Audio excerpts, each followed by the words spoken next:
புதுவை அமிர்தா குரல் மெய்யன்பர்களே, நண்பர்களே,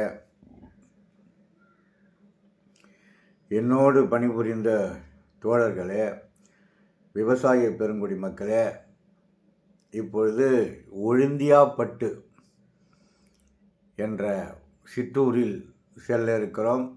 சுற்றி விவசாய நிலங்கள், ஒரு சிறிய சிற்றூர். அந்த ஊரிலே வரலாற்று சிறப்புமிக்க ஒரு திருஞான சம்பந்தரால் பாடல் பெற்ற ஒரு ஆலயத்திற்கு செல்ல இருக்கிறோம். இது ஒழுந்தியாப்பட்டு. ஒரு தேர் திருவிழாவை காண இப்பொழுது அங்கு சென்று கொண்டிருக்கிறேன். தேர் திருவிழா ஆரம்பிப்பதற்கு உண்டான இந்த வடம் நீட்டாக இருக்குது பாருங்கள். அப்போலாம் சங்கிலியாக இருக்கும். இப்பொழுது நைலான் கயிறிலே இருக்கிறது. அப்போது அந்த சங்கிலியை தூக்க முடியாது. இப்போது நைலான் கயிறு வந்திருக்கிறது. ஆகவே தேர் பார்க்கின்ற போது அவ்வளோ அழகாக இருக்குது பாருங்கள். குழந்தைகள் எல்லாம் ஓடி ஆடி விளையாடி கொண்டிருக்கிறார்கள். நானும் சிறு வயதிலே அந்த ஆலயத்திலே ஓடி ஆடி விளையாடி இருப்பேன் என்று எனக்கு தோன்றுகிறது. இதுதான் ஒழுந்தியாப்பட்டு ஸ்ரீ அரசிலீஸ்வரர் ஆலயம். அற்புதமான ஆலயம். எங்களுடைய உறவினர் தான் இந்த உபயத்தை எடுத்து காலங்காலமாக நடத்துவார்கள். அப்பேற்பட்ட ஒழுந்தியாப்பட்டு அரசிலீஸ்வரர் ஆலயத்தில் நாம் இருப்பதற்கு இறைவன் அருள் இருக்க வேண்டும். அற்புதமான ஒரு சிறிய ஆலயமாக இருந்தாலும் எல்லா விதமான ஆகம விதிப்படி நடக்கிற திருவிழாக்களை நாம் பார்க்கிறோம். தேர், ஊர் கூடி இழுப்பது தேர். ஒரு கூட்டு முயற்சியால் தேர் நகர்கிறது. ஆகவே அந்த தேரை நகர்த்துவதற்கு ஒரு கூட்டு முயற்சி தேவை. வடங்கள், தேர் இருக்கிற வடம், அந்த கயிறு இப்போது சாலையிலே கிடைக்கிறது. அந்த சாலையில் கிடைக்கிற கயிறை இறைவன் அமர்ந்த பிறகு அந்த அமர்ந்திருக்கிற தேரை நாம் இழுத்து ஒற்றுமையாக இழுத்தால் இறைவன் நம்மோடு வருவார். ஆகவே அது யாரும் சக்கரத்திலே கிட்ட வரக்கூடாது என்பதற்காக ஒரு தடுப்பு கயிறை வைக்கிறார்கள். அந்த சக்கரத்தை கீழே முட்டுக்கட்டை இருக்கிறது. இதுக்கு பேர் முட்டுக்கட்டை என்று பெயர். தேர் சக்கரத்தோடையே வரும். அது அப்படியே கையிலே வைத்து கொண்டே இருப்பார்கள். எங்கேயாவது தேர் திருப்ப வேண்டுமானாலும் இல்லை நிற்க வேண்டுமானாலும் இந்த முட்டுக்கட்டை தான் வைத்து பயன்படுத்துவார்கள். அவ்வளவு சிறப்பு வாய்ந்தது அந்த முட்டுக்கட்டை. முட்டுக்கட்டை இல்லை என்றால் தேர் அவ்வளவு எளிதில் நிலைக்கும் வராது. அவ்வளோ எளிதில் சாலையிலே செல்லாது. எங்கேயாவது ஒரு பக்கம் இழுத்து செல்லும். அந்த தேர் வேலைப்பாடுகளோடு மணிகள் ஆடி ஆடி அசைந்து மணி ஒலி கேட்கும். அரோகரா என்று, சிவாய நம என்று உச்சரித்து கொண்டே இருப்பார்கள். நம்முடைய முன்னோர்கள் தான் இங்கு பாடி பாடி இருப்பார்கள். உலகலாம் உணர்ந்து ஓதுகத்தறியவன், நிலகுலாவிய நீர்மணி வேலியன், அழகில் சோதியன், அம்பலத்தாடுவான், மலர்சிலம்படி வாழ்த்தி வணங்குவோம் சிவசிவா என்று அந்த சிவனை வணங்கியிருப்பார்கள். எத்தனை பேர் அந்த பாடலை பாடியிருப்பார்கள். நமச்சிவாய வாழ்க, நாதன் தாழ்வாழ்க, இமைப்பொழுதும் என் நெஞ்சில் நீங்காதான் தாழ்வாழ்க, கோகழியாண்ட குருமனிதன் தாழ்வாழ்க, ஆகமும் ஆகி நின்று அன்னிப்பான் தாழ்வாழ்க, ஏகன் அநேகன் இறைவனடி வாழ்க என்று ஓம் நம சிவாய. எத்தனை வாகனங்கள், எத்தனை மெய்யன்பர்கள் இந்த பாதம் பட்ட இடத்தில் நாம் இருக்கிறோம். நம்முடைய முன்னோர்கள் பாதம் பட்ட இடத்தில் இருக்கிறோம். அற்புதமான ஆலயத்தில் இருக்கிறோம். தட்சிணாமூர்த்தி தெளிவு குருவின் தெளிவு இருக்க வேண்டும். குருவை வணங்க வேண்டாம், வணங்கினால் நமக்கு தெளிவு வந்துவிடும். அந்த குரு தட்சிணாமூர்த்தியை நாம் இப்பொழுது பார்த்து கொண்டு இருக்கிறோம். குரு தட்சிணாமூர்த்தி விநாயகர். பாலும் தெளிதேனும் பாகும் வறுப்பும் இவை நாளும் உனக்கு நான் கலந்து தருவேன், கோலம் செய் துன்பக் கரிமுகத்து தூமணியே எனக்கு சங்கத்தமிழ் மூன்றும் தா என்று சொல்லக்கூடிய விநாயகரை, தெற்கு நோக்கி இருக்கிற தட்சிணாமூர்த்தியை நாம் வணங்குகிறோம். குரு தட்சிணாமூர்த்தி வணங்குகின்ற போது நமக்கு ஒரு தெளிவு ஏற்படுகிறது. அறிவிலே தெளிவு, ஆற்றலிலே தெளிவு, அனுபவத்திலே தெளிவு, எல்லாம் தெளிவும் இந்த இடத்தில் நமக்கு இருக்கிறது. தெளிவு குருவின் திருமேனி காண்டல், தெளிவு குருவின் திருநாமம் செப்பல், தெளிவு குருவின் திருவார்த்தை கேட்டல், தெளிவு குரு சிந்தித்தில் தானே. குரு பார்க்க நமக்கு கோடி நன்மை. நம்மெல்லாம் இந்த ஆலயத்திலே வருகின்ற போது நமக்கு குரு பார்வை பட்டுவிட்டால் நமக்கு கோடி நன்மை கிடைக்கும் என்று சொல்வதற்கு காரணம், எல்லாமும் சிறப்பாக செய்யக்கூடிய அற்புதமான குரு நமக்கு உறுதுணையாக இருக்க வேண்டும்.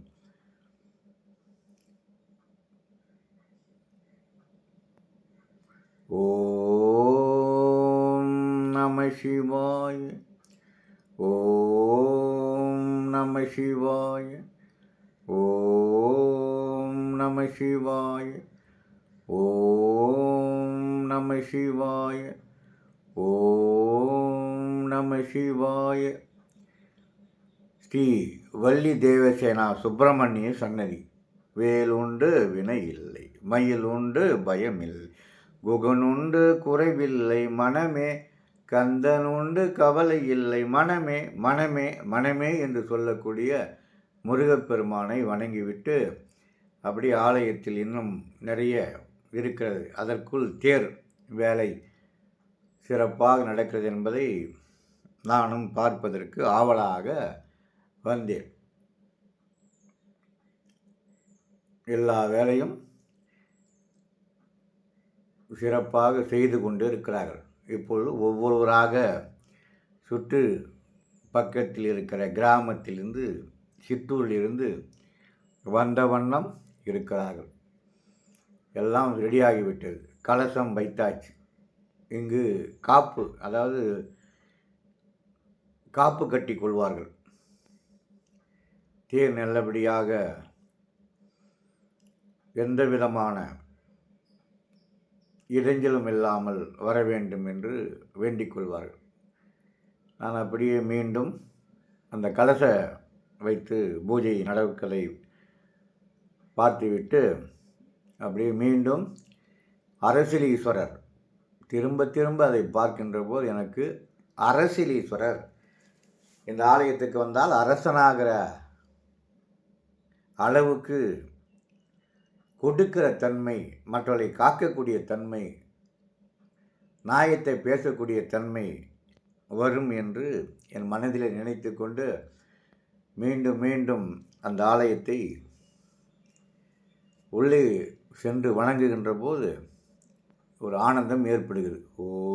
ஓம் நம சிவாய, ஓம் நம சிவாய, ஓம் நம சிவாய, ஓம் நம சிவாய, ஓம் நம சிவாய, ஓம் நம சிவாய, ஓம் நம சிவாய, ஓம் நம சிவாய, ஓம் நம சிவாய, ஓம் நம சிவாய, ஓம் நம சிவாய, ஓம் நம சிவாய, ஓம் நம சிவாய, ஓம் நம சிவாய.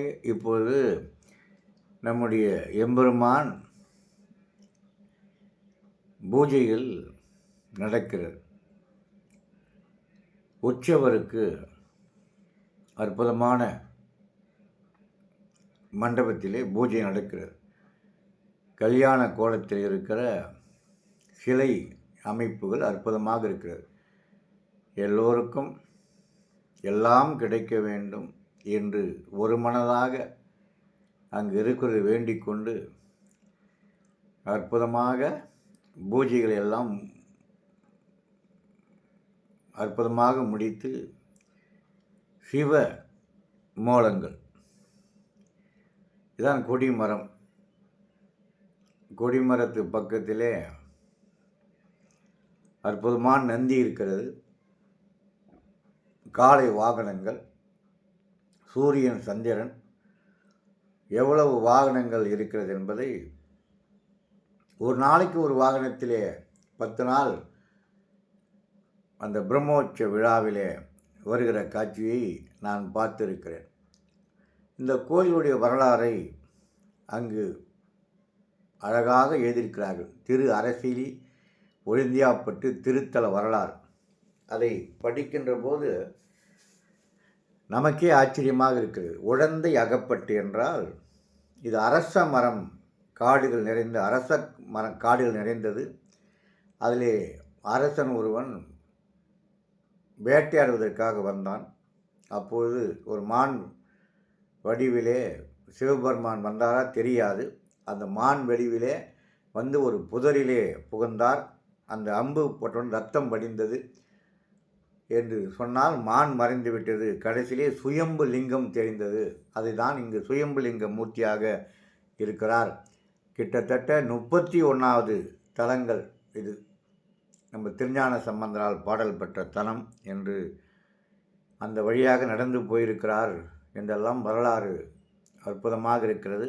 அது நீங்கள் நேரடியாக சென்று போய் படித்தால்தான் உங்களுக்கு சிறப்பாக இருக்கும். இதெல்லாம் 1 நிமிடத்தில் 2 நிமிடத்தில் படிக்கிற வரலாறு அல்ல. அந்த சிவ வாத்தியங்கள் முழங்க அற்புதமான அம்மனை பார்க்க வேண்டும். தனம் தரும், கல்வி தரும், ஒரு நாளும் தளர்வறியா மனம் தரும், தெய்வ வடிவம் தரும், மனதில் வஞ்சமில்லா இனம் தரும், அன்பர் என்பவருக்கே தனம் தரும் பூங்குழலால் அபிராமி கிடைக்கிறங்களே என்று சொல்வதைப் போல நம்முடைய அம்மன் ஆலயத்தில் இருக்கிறோம். இது பாடல் பெற்ற தலம், அற்புதமான பாடல் பெற்ற தலம். இந்த குழந்தைகளெல்லாம் தேர் திருவிழாவை காண்பதற்காக வருகிறார்கள். நானும் சிறு குழந்தை வடிவத்திலே இந்த ஆலயத்துக்கு வந்திருப்பேன். எல்லோரும் மகிழ்ச்சியாக, ஒரு சிறிய சிற்றூராக இருந்தாலும் பயபக்தியோடு எல்லோரும் வந்து சிவனை வழிபட்டு, நந்தியை வழிபட்டு, கொடிமரத்தை வழிபட்டு, இறைவா அவனல்லாலே அவன்தால் வணங்கி சொல்வதைப் போல அவன் அருள் இருந்தால்தான் நமக்கு எல்லாம் கிடைக்கும் என்று எல்லோரும், ஊர் பெருமக்கள், இளைஞர்கள், இந்த இசை கலைஞர்கள் எல்லோரும் ஒன்று சேர்ந்து வாத்தியங்கள் முழங்க அற்புதமான நிகழ்வாக எனக்கு தோன்றியது. என் மனதிலே ஓடிக்கொண்டே இருக்கிறது. அங்கே இருக்கிற பூஜை முடிந்து உற்சவ மூர்த்திகளை இளைஞர்களும் பெரியவர்களும் இறையன்பர்களும் மெய்யன்பர்களும் நாதஸ்வர வித்வான்களும் முன்னே செல்ல அப்படியே உற்சவரை சுமந்து வருகிறார்கள். அந்த காட்சியை பார்க்கின்ற போது எனக்கு ஒரு பாக்கியம் கிடைக்கவில்லையே, அந்த உற்சவரை என்னால் சுமக்க முடியவில்லையே, ஏனென்றால் நான் ஒளிப்பதிவு செய்து கொண்டிருக்கிறேன் என்ற உணர்வு எனக்கு உண்மையிலே தோன்றியது. அற்புதமான உற்சவ மூர்த்திகள் வருகிறார்கள். சுற்று பரிகாரத்தை அந்த கோயிலை சுற்றி வருகின்ற போது அற்புதமாக காதலாகி கசிந்து கண்ணீர் மல்கி ஓதுவார் தம்மை நன்னறி குய்ப்பது வேதம் நான்கிலும் மெய்ப்பொருளாவது நாதன் நாமம் நமச்சிவாய என்று சொல்ல வேண்டும் அளவுக்கு இருக்கிறது. பூவினுக்கு கருங்கலம் பொங்கு தாமரை, ஆவினுக்கு கருங்கலம் அரணஞ்ச ஆறுதல், கோவிலுக்கு கருங்கலம் கோட்டமில்லாது, நாவினுக்கு கருங்கலம் நமச்சிவாயன்னு சொல்ல வேண்டியதாக இருக்குது. எவ்வளவு சிறப்பு இருக்கிறது! நமச்சிவாயவே நாணமும் கல்வியும், நமச்சிவாயவே நானெறி விச்சையும், நமச்சிவாயவே நார்வின் ஏற்றதும், நமச்சிவாயவே நன்னறி காட்டும். நமக்கு நன்னறி காட்டுவது இந்த நமச்சிவாயம்தான் என்று பாடல் தோன்றுகிறது. எவ்வளவு அற்புதமான சொற்றுணை வேதியன் சோதி ஆனவன், பொற்றுணை திருந்தடி பொருந்த கைதோழ, கட்டுணை பூட்டியோர் கடலில் பாய்ச்சினும் நற்றுணையாவது நமசிவாயவே என்று சொல்லக்கூடிய அளவுக்கு நமச்சிவாயத்தை, உற்சவ மூர்த்திகளை, பரிகார மூர்த்திகளெல்லாம் எடுத்து வருகின்ற போது அவ்வளவு சிறப்பாக இருக்கிறது. இதே திருஞான சம்பந்தர் தான் பாடியிருக்கிறார். ஏராளமான தேவாரத்தை பாடினாலும் நாம் எல்லாம் இந்த மண்ணில் நல்ல வண்ணம் வாழலாம், வைகளும் எண்ணில் நல்கதிக்கு யாதுமோர் குறைவில்லை, கண்ணின் நல்தொரும் கழுமலர் வளர்நகர், பெண்ணின் நல்லாளோடும் பெருந்தகை இருந்ததே என்று அற்புதமாக பாடியிருக்கிறார். மண்ணின் நல்ல வண்ணம் வாழலாம், எல்லோரும் மண்ணின் நல்ல வண்ணம் வாழலாம், வைகளும் எண்ணில் நல்கதிக்கு யாதுமோர் குறைவில்லை, கண்ணின் நல்தொரு கழுமலர் வளர்நகர், பெண்ணில் நல்லாளோடு பெருந்தகிருந்தது என்று அவர் ஆடி ஆடி அந்த உற்சவ மூர்த்திகள் வருகின்ற போது நம் நெஞ்சில் இருக்கிற கவலையெல்லாம் ஓடி ஓடி சென்று கொண்டே இருக்கிறது. ஆடி ஆடி வருகின்றார் எம்பெருமான். அந்த எம்பெருமான் ஆடி ஆடி வருகின்றார். நம் நெஞ்சில் இருக்கிற கவலையெல்லாம் ஓடி ஓடி ஓடிக்கொண்டே இருக்கிறது. எவ்வளவு மகிழ்ச்சியாக இருக்கிறது! அற்புதமான அந்த உற்சவ மூர்த்திகளை சுமந்து கொண்டு பாக்கியம் பெற்றவர்கள் சிறுவர்கள் முதல் கொண்டு இந்த விநாயகப் பெருமானை சுமந்து கொண்டு வருகிற மிக அற்புதமான காட்சியெல்லாம் பார்க்கின்ற போது எவ்வளவு சிறப்பு! மாசில் வீணையும் மாலை மதியமும் வீசு தென்றலும் வீங்கல வேணிலும் மூசு வண்டரை பொய்கையும் போன்றதே ஈசன் எந்தை இணையடி நிழலே என்று சொல்லக்கூடிய அளவுக்கு எல்லா உறவினர்களும் பெரியவர்களும் நண்பர்களும் இந்த சிற்றூரிலே வரலாற்று சிறப்புமிக்க நம்முடைய திருஞான சம்பந்தரால் பாடப்பட்ட இடத்தில் என்னுடைய பாதமும் இந்த வகையில் பயன்பெறுகிறது நடக்கிறேன் என்பது எனக்கு ஒரு பாக்கியமாக தெரிகிறது. எத்தனை பேர் இப்போது இந்த தரை மாறியிருக்கலாம், இந்த தரை ஏதோ ஒரு புதுவிதமான கல்லை பதித்திருக்கலாம். ஆனால் அது மண்ணாக இருந்தபோதும் கரடு முரடு கல்லாக இருந்தபோதும் தரை மாறிக்கொண்டே இருந்தாலும் நம்முடைய முன்னோர்கள் பாதம் பட்ட இடத்தில் நாமும் நம் பாதத்தை வைக்கிறோம் என்று நினைக்கின்ற போது நமக்கு உள்ளமெல்லாம் பொதிக்கிறது. எவ்வளவு சிறப்பு வாய்ந்த இடத்தில் நாம் இருக்கிறோம். அந்த இடத்தில் இருக்கின்ற போது திரும்ப திரும்ப அந்த ஒளி எனக்கு ஒலித்து கொண்டே இருக்கிறது. நம்முடைய சிந்தனையெல்லாம் ஓம் நம சிவாய, ஓம் நம சிவாய, ஓம் நம சிவாய, ஓம் நம சிவாய, ஓம் நம சிவாய, ஓம் நம சிவாய, ஓம் நம சிவாய, ஓம் நம சிவாய, ஓம் நம சிவாய, ஓம் நம சிவாய, ஓம் நம சிவாய, ஓம் நம சிவாய, ஓம் நம சிவாய, ஓம் நம சிவாய, ஓம் நம சிவாய, ஓம் நம சிவாய, ஓம் நம சிவாய, ஓம் நம சிவாய, ஓம் நம சிவாய, ஓம் நம சிவாய, ஓம் நம சிவாய, ஓம் நம சிவாய என்று மனதுக்குள் சொல்லிக்கொண்டே இருக்க வேண்டும் போலிருக்கிறது. பக்கத்திலே ஒரு பிருந்தாவனம், ஒரு தோட்டம். அங்கு என்னென்ன நட்சத்திரங்களுக்கு என்னென்ன மரம் என்பதை ஒரு தோட்டத்தை வைத்திருக்கிறார்கள். இந்த தோட்டம்தான் முன்பு ஒரு காலத்தில் இந்த எம்பெருமானுக்கு பூக்களை தந்திருக்கிற ஒரு பிருந்தாவனமாக இருந்திருக்க வேண்டும் என்று தோன்றியது.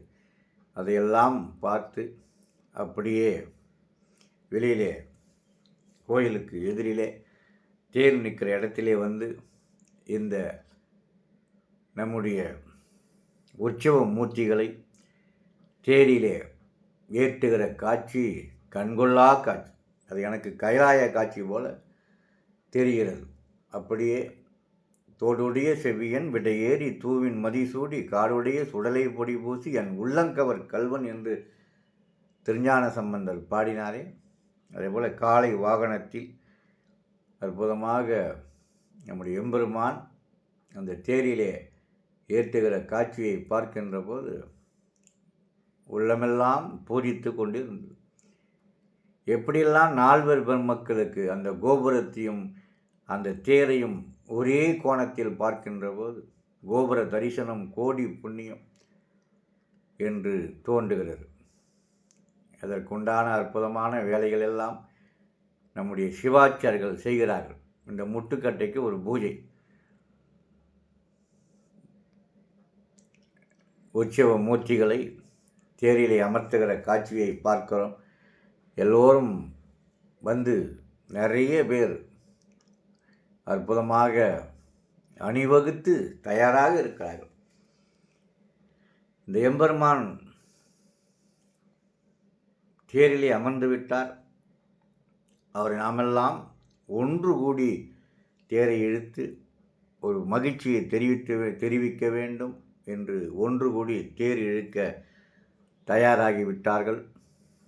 அது நினைக்கின்ற போது நமக்கு எவ்வளவு கூட்டம், இந்த சிற்றூரிலே இவ்வளவு கூட்டம் வந்து மெய்யன்பர்கள், இறையன்பர்கள், சிவ அன்பர்கள் எல்லோரும் வந்து சேர்ந்து விட்டார்கள்.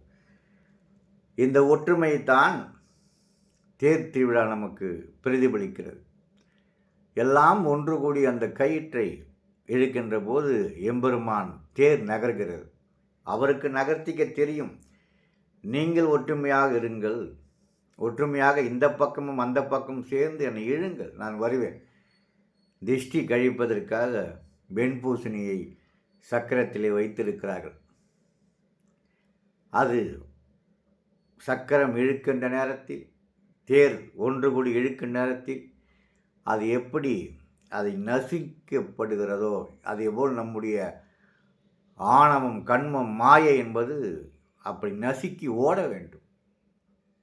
அந்த வெண்பூசணி எப்படி அந்த சக்கரத்தில் அடிபட்டு நசுங்குகிறதோ அதே போல் நமக்கு ஆணவம், கண்மம், மாயை என்ற இந்த மும்மலம் நம்மை விட்டு செல்ல வேண்டும். எல்லோரும் ஓரினம் என்ற எண்ணத்தோடு அந்த தேரை இழுக்க வேண்டும். அதுதான் நமக்கு நல்ல பலனை தரும் என்பது அந்த பூசணிக்காயை பார்க்கின்ற போது எனக்கு தோன்றுகிறது. எவ்வளோ அற்புதமான ஒரு தத்துவம் நம்முடைய முன்னோர்கள் வைத்திருக்கிறார்கள். ஒருவனாக இந்த தேரை இழுக்க முடியாது, 2 பேரால் இழுக்க முடியாது, 4 பேர் இழுக்க முடியாது. இந்த பக்கம் 100 பேர், அந்த பக்கம் 100 பேர் இருந்தால்தான் தேர் நகரும், இந்த 4 சக்கரங்களும் நகரும் என்பதை, இந்த சக்கரம் என்பது நம்முடைய ஆதி மனிதன் கண்டுபிடித்த அந்த பூசணிக்காய் நசுங்குவதைப் போல நம்முடைய ஆணவம், கண்மம், மாயை நசுங்கிவிடும். தேர் அப்படி அசைந்து அசைந்து கூட்டு முயற்சியால், டீம் ஒர்க்கால் நாம் இப்போது தேர் சென்று கொண்டிருக்கிறது.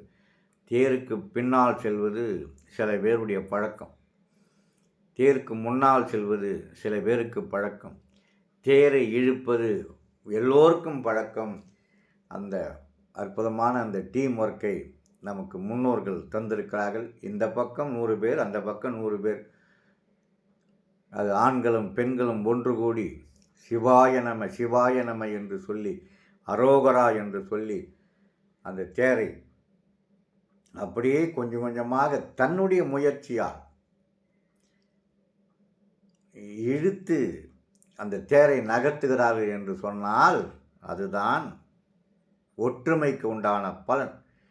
நீங்கள் ஒற்றுமையாக இருந்தால் தேர் நகருவதைப் போல நம்முடைய ஊர் நகரும், நம் வாழ்க்கை நகரும்,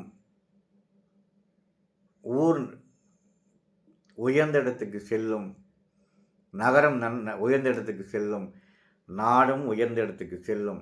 அந்த ஒற்றுமையை வலியுறுத்துகிற ஒரு நிகழ்வாகத்தான் இந்த தேர் திருவிழா என்று என் மனதிலே தோன்றுகிறது. எவ்வளவு அற்புதமான மகளிரும் இளைஞர்களும் பெரியவர்களும் வந்து அந்த தேர் நிகழ்வை ரசிக்கிறார்கள், இழுக்கிறார்கள், பக்தியோடு பரவசம் அடைகிறார்கள். யாரும் உள்ளே வரக்கூடாது என்பதற்காக நம்முடைய முன்னோர்கள் இழுத்த தேர், அப்போது 3 தேர் இருந்தது, நான் பார்த்திருக்கிறேன். இப்போது ஒரு தேர் தான் இருக்கிறது. அற்புதமான அந்த தேர் திருவிழாவிலே அந்த தேரோடு நானும் கொஞ்சம் இழுத்துவிட்டு அதன் பிறகு நடந்து செல்லுகின்ற போது எனக்கு எல்லையற்ற மகிழ்ச்சி, எல்லையற்ற மகிழ்ச்சி. இது சாதாரண மகிழ்ச்சியாக என்னால் கருத முடியாது. நமக்கு ஒரு அற்புதமான பாடத்தை இந்த தேர் திருவிழா நமக்கு கொடுத்திருக்கிறது. அதை நாம் ஏற்று ஒற்றுமையாக செயல்பட்டால் தேர் எப்படி நகர்ந்து ஊரை சுற்றி வருகிறதோ அதே போல நம்முடைய வாழ்விலே நல்ல ஒரு மாற்றத்தை ஏற்படுத்தலாம் என்று அந்த கூட்டு முயற்சிக்கு அவ்வளவு மதிப்பு, கூட்டு முயற்சிக்கு அவ்வளவு வெற்றி, கூட்டு முயற்சிக்கு ஒரு சாதனை, அந்த அளவுக்கு அந்த டீம் ஒர்க், இளைஞர்களும் பெரியவர்களும் தம்பிகளும் மெய்யன்பர்களும் இறையன்பர்களும் அழகாக அந்த தேரை நகர்த்தி நகர்த்தி செல்லுகின்ற போது நமக்கு ஒரு எப்படி இந்த தேர் திரும்ப போகிறது, எல்லோரும் எப்படி இந்த தேர் திரும்ப போகிறது, வளைவிலே திரும்பணும், அதற்கு எப்படியெல்லாம் அதை நடத்தி செல்ல வேண்டும் என்பதை எல்லோரும் ஒன்று கூடி இழுக்கின்ற போது அந்த முட்டுக்கட்டை மூலமாக கொஞ்சம் கொஞ்சமாக திருப்பி அழகாக சாலையிலே திரும்பி வருகிற அந்த காட்சி, அவ்வளவு அசைந்து அசைந்து ஆடி வருகிற தேர், எம்பெருமான சிவபெருமானுடைய தேர், நாம் ஒற்றுமையாக இழுத்து வருகிற தேர், அவனருளாலே அவன்தாள் வணங்கி என்று சொல்வதைப் போல அவன் அருள் இருந்தால்தான் இது நடைமுறைக்கு வரும். அவன் அருள் இருக்க வேண்டும். தேர் திரும்புகிற காட்சியை பார்க்கின்ற போது அவ்வளவு மெய் சிலிக்கிறது. எல்லோரும் அரோகரா சிவாய நம என்று சொல்லி அந்த தேரை அசைந்து அசைந்து இழுக்கிறார்கள். எவ்வளோ அருமையாக திரும்புது பாருங்கள்.